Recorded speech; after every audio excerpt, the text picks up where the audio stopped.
All right, good evening, everybody, and welcome to week number 11. That is right, week number 11 of your Cultural Heritage class, which is your 9410 class. As always, I'm your professor, Dr. Jace K. Austin, and today, again, we're going to be on the shorter side for this video. I'm hoping to keep it at 15 minutes or less. It's mostly going to be course updates, but I am going to say a little bit about heritage tourism, but it's going to be a very, very little bit.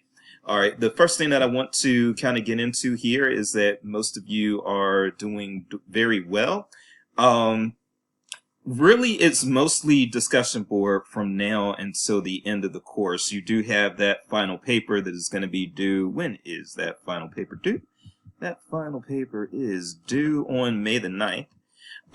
So for those of you who did not decide to go the route of doing a heritage project, you can go ahead and look at that prompt and start getting ready for that paper. It is due in a little over a month.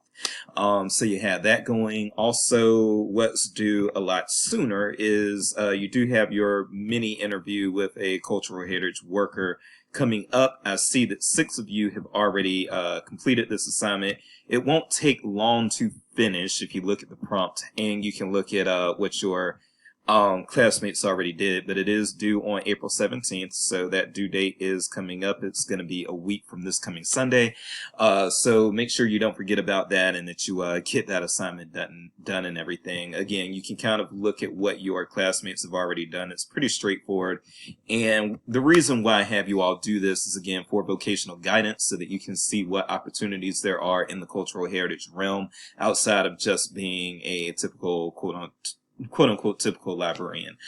So anything within GLAM, which is galleries, libraries, archives, and museums, but even going further than that, there's a lot of heritage preservation work out there. There is a lot of, you can actually be somebody who does things as far as planning festivals or things like that, like an event planner. That would actually count. Working at certain other types of heritage institutions, including zoos and that sort of thing, even that would count. So if you are wondering whether or not if you have somebody in mind that you want to interview, but you are not sure whether or not they count as a heritage worker, then you can reach out to me and I will let you know whether or not that is a go. So you do have a few other plantation sites, non-chain restaurants, local non-chain restaurants, zoos, ballparks, concert venues, things of that nature. A lot of these things also count as heritage work. And again, if you are unsure whether or not somebody you're interested in talking to fits, then just give me an email. All right, another course update, pause.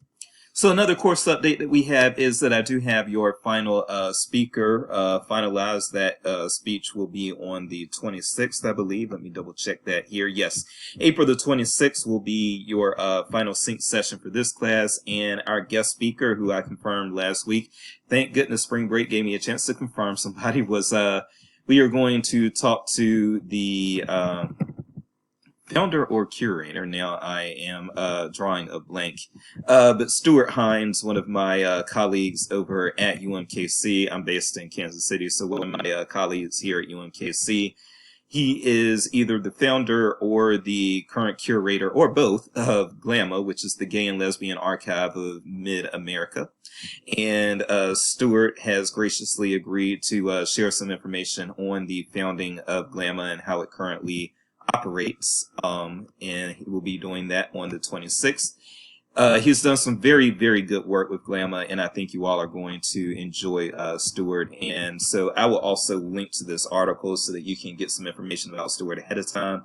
And he looks forward to doing this presentation, and I look forward to having you for that presentation, which will be your last presentation for this semester, for this class in the semester. And again, your attendance is mandatory, just like it was for the first sync sessions. All right, let's talk a little bit about heritage tourism.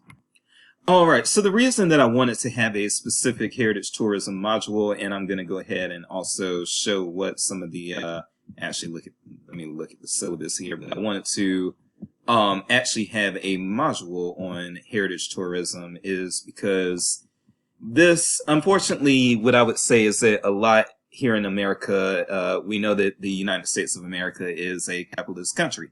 And so a lot of the things that go on in this, in this country, a lot of the things that survive in this country are the things that are able to generate money. That doesn't make a lot of people happy. And in fact, I'll just share a side note that in today's, in this year's election for ALA, president, between Emily Drabinski and Kelvin Watson, one difference that people have been noting in their platforms is that Kelvin talks about leveraging business partnerships and other ways of sustainable funding, and Emily talks a lot about unions and about people and that sort of thing. She's very quote unquote people oriented in her platform, whereas Kelvin is very much organization and partnership oriented in his platform. That's a huge oversimplification, but for the sake of what we're talking about today, the reason why I say this is because we are in a profession that I think sometimes, and this is not shade to the Drabinski campaign whatsoever, but I think that we are in a profession where we're in a people-oriented profession, which is great. I would never knock being people-oriented. But I think that sometimes what may happen is that people are so people-oriented that they also just kind of maybe, and I'm not saying that Emily does this at all. I don't think she does, but I think that some people who are Emily's supporters, which she has nothing to do with that, but some people who are Emily's supporters may be engaging in some magical thinking as far as thinking that you can just do a whole people-centered thing in this capitalist country and make it work. And I just don't believe that that's possible.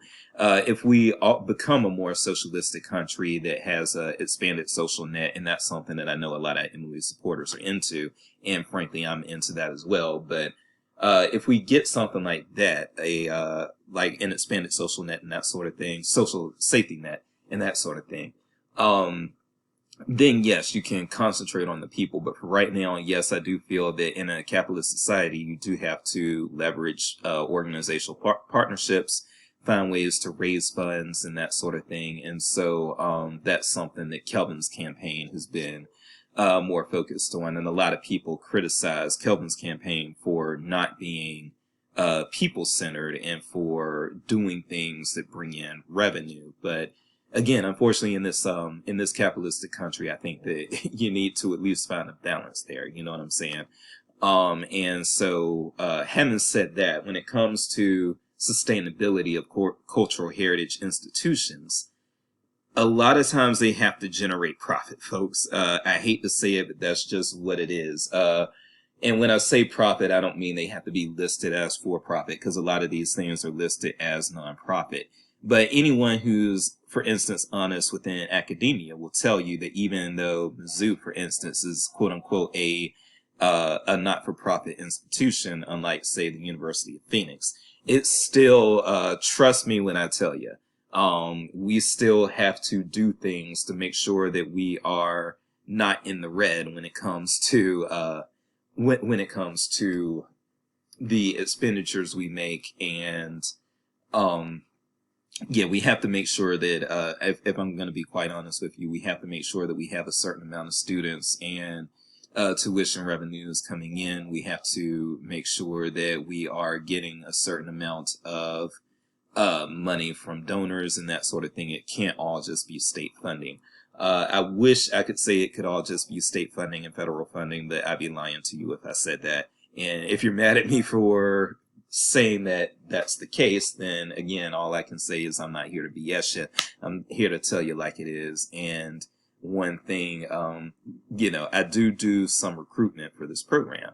And the reason why there would be a need for recruitment is because, unfortunately, yes, these programs can be endangered if they don't have enough students, not just for the sake of having enough students because we need people to see that that we have an enrollment and therefore should exist, but also, yes, students do generate income, at least at the undergraduate and certain master levels. PhD program students actually do not generate income. In fact, they're big they're a big line of expenditures at the PhD level, but not so much at the master's degree level, and certainly not at the undergraduate level.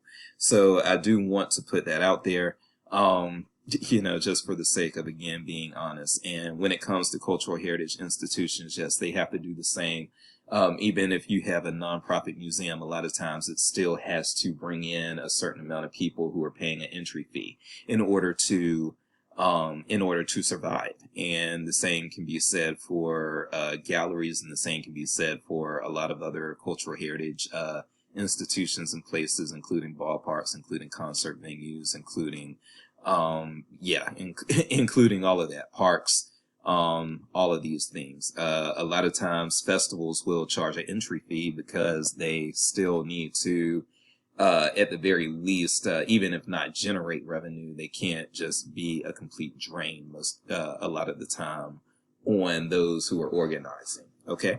So having said that, we do have some articles that are designed to kind of fill out, I would say, or reinforce your views on heritage tourism, why it's important, and some things that can be done within it, including the General Grant Isn't Coming Back article is actually a good one to discuss local economics and local politics, because Route 66 runs through the Midwest and is very famous here in the Midwest. I did want to include this article, and I think those of you who are in the Midwest will certainly enjoy that one. Racial elements and things like that do a lot of times come into this. So that's why we have the surveying memory piece, and then we have some other pieces that just give some facts and foundational information about heritage tourism. This one, put out by the U.S. Department of Commerce, is another, I would say, game-changing article that is important so that you really have context of why heritage tourism is important and what it can do for economically distressed areas. Okay. So we have that out there. And so a few other things that I do want to mention. The last thing that really I'm going to mention is just, this is somebody, if you take an interest in heritage tourism and decide that is something you want to possibly get involved with as far as studying or researching or working in even, I would recommend it. And she's spoken to one of my classes in the past. Unfortunately, her timeline didn't work for this course. But Dr. Stephanie Benjamin, she researches heritage tourism. And she and I went to the University of South Carolina together. We were PhD students, and that's how we met. And I don't get to talk to her as much as I used to, but I still consider her a good friend and a good contact. And I'm going to link to this article in the announcement when I put this check-in video into the course. But if you really want to learn more about heritage tourism, she is definitely somebody that you want to find and follow. Stephanie Benjamin with the University of Tennessee, associate professor now. She has just done great work in this area. She's one of the leading scholars in this area, and I hope that I'll have an opportunity to bring her back to speak to a cultural heritage class in the future. But unfortunately, that didn't work out for you all. But yes, understand the economics. That's one thing that that I'm gonna try to leave you all with this particular video here, is that the economics matter. We can't get into magical thinking of thinking that we can do all of this through tax funding and through the benevolence of people who are just donating and that sort of thing. Taxes are a big part of it. People who donate are a big part of it. Big donors are a huge part of it. But there also needs to be the ability to possibly generate some revenue from those who actually patronize or go to heritage institutions. For libraries, I do think that libraries need to have most, if not all, of their events be free, and have entry be free. But museums and archives and certain other things, they may need to charge a very little bit just to keep themselves sustainable, because you do unfortunately need sustainable funding in a capitalistic society. So I am going to leave it right there. I am Dr. Jace, and there is little time to waste. So get those interviews in for me by next Sunday, and I'll see you soon.